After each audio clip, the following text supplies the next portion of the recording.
Rajesh hero అయ్యాడంటే వాళ్ళ అమ్మ నాన్నల కన్నా ఎక్కువ ఆనందపడుతున్నాను నేను. ఎందుకంటే మా కామెడియన్ పోస్ట్ వాడు హీరోకి వెళ్ళిపోతే ఆ 4 క్యారెక్టర్లు నేను చేసుకోవచ్చు.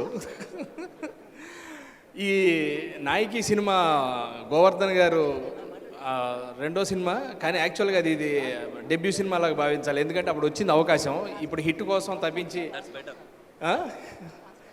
కోసం తప్పించి చాలా కష్టపడి ఈ స్క్రిప్ట్ తయారు చేసి మాకు ముందే చెప్పాడు.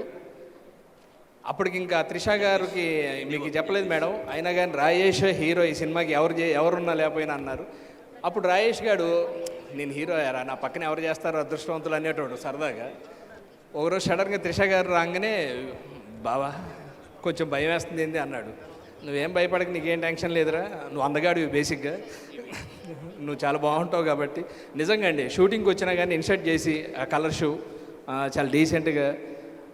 చాలామంది రఘుబాబు గారు కావచ్చు, జయప్రకాష్ రెడ్డి గారి లొకేషన్లో అడిగేవాళ్ళు, ఏమయ్య నువ్వు హీరో అనుకుంటున్నావా ఏంటంటే, నేను హీరోనండి అనేవాడు. వాడు అంటాం, ఆ పైన వాళ్ళు తదాస్తా అంటాం, ఈరోజు వాడు హీరో అయ్యాడు. కంగ్రాచులేషన్స్ రాజేష్, గ్యారంటీగా 2-3 సక్సెస్లు కొడతావు.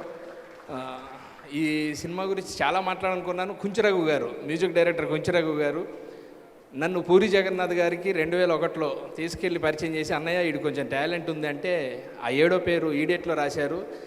ఆ ఈడియట్టే నాకు బ్రేక్ అయింది. అప్పటి నుంచి రఘు గారు ఎప్పుడు ఏ ఫంక్షన్లో నా ఇంటర్వ్యూల్లో మీకు ఈ అవకాశం ఎలా వచ్చిందని చెప్పినా కానీ అన్న పేరు చెప్పుకోవటం.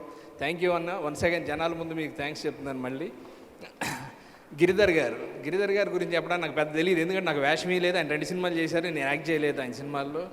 కానీ మేనేజర్గా బయట ప్రొడ్యూసర్గా తెలుసు. సార్ మీకు మంచి డబ్బులు రావాలి, సినిమా కొనుక్కున్న వాళ్ళందరికీ బాగా డబ్బులు రావాలి. ఇంకా మా హీరోయిన్ త్రిష గారు మా ఫేవరెట్ హీరోయిన్. ఛాన్సాలు చెప్పాము. త్రిష గారి కన్నా త్రిష గారి టాటూ అంటే చాలా ఇష్టం నాకు.